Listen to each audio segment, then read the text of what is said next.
अस्सलाम वालेकुम students. Start करेंगे लेक्चर नंबर 9 चैप्टर नंबर 20 का। लेक्चर नंबर 8 के अंदर हमने शॉर्ट क्वेश्चंस को डिस्कस किया था, फर्स्ट 5 शॉर्ट क्वेश्चंस को। ठीक है, नेक्स्ट क्वेश्चन नंबर 6 आपके टॉपिक में नहीं है, सिलेबस में नहीं है, बट कुछ शॉर्ट क्वेश्चंस ऐसे हैं जो आपके सिलेबस में नहीं है बट मैं वो आपको करवा रहा हूँ। उसकी वजह ये कि वो इंपॉर्टेंट है क्योंकि उन कंसेप्ट के ऊपर आपके नेक्स्ट टॉपिक्स होंगे। ठीक है जी, chapter number 20 lecture number 9 question number 7, 8, 9 और 10 को हम डिस्कस करेंगे। क्वेश्चन नंबर 7 क्या है? What do we mean when we say that atom is excited. इसका मतलब क्या होता है कि जब हम कहते हैं कि एटम एक्साइट हो चुके हैं। ठीक है, when an electron jump from low energy level to high energy level, जब एक इलेक्ट्रॉन जंप करता है ना लो एनर्जी से हाई एनर्जी लेवल के अंदर, तो वो एनर्जी को एब्जॉर्ब करता है जितनी उसको रिक्वायर्ड होती है नेक्स्ट इलेक्ट्रॉन शेल के अंदर जंप करने के लिए। whose energy is equal to the energy difference between two states, एक स्टेट से दूसरी स्टेट्स के दरमियान जितना एनर्जी का डिफरेंस होता है उतनी एनर्जी वो एब्जॉर्ब करता है।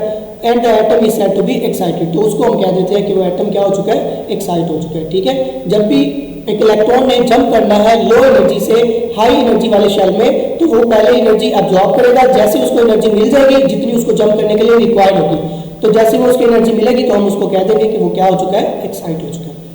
नेक्स्ट है question number 8। Can X-rays be reflected, diffracted and polarized just like any other wave? वो कह रहे हैं कि जो X-rays है क्या वो रिफ्लेक्ट होती हैं, रिफ्लेक्ट होती हैं, रिफ्रैक्ट होती हैं, डिफ्रैक्ट होती हैं, पोलराइज होती हैं just like any other wave? Explain. Yes, X-rays can be reflected, diffracted and polarized। Explanation है इसकी। This is because that X-rays are electromagnetic wave। X-rays कौन सी वेव्स होती हैं? इलेक्ट्रोमैग्नेटिक। MCQs के लिए भी पॉइंट नोट कर लें।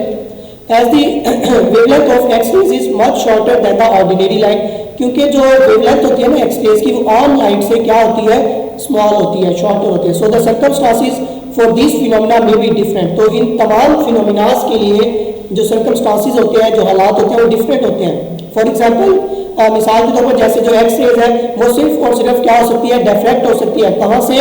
क्रिस्टल से। ठीक है, नेक्स्ट मूव करते हैं क्वेश्चन नंबर 9 की तरफ। What are the advantages of laser over ordinary light?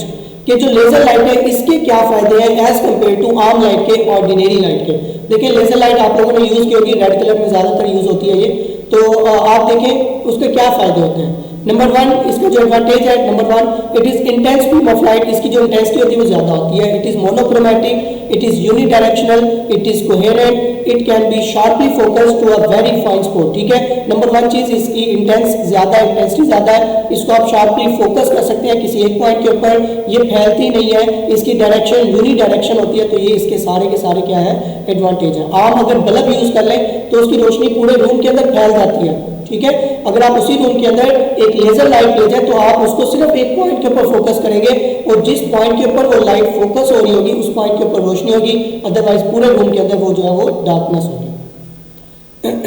Next move करते हैं question number 10। Explain why laser action could not occur without population inversion between atomic level. वो कह रहा है कि जो लेजर एक्शन है वो विदाउट पॉपुलेशन इन्वर्जन जो है क्यों नहीं पॉसिबल। ठीक है, ये बेसिकली एक लॉन्ग क्वेश्चन से रिलेट है, तो लॉन्ग अभी हमने इसके चैप्टर के नहीं किए।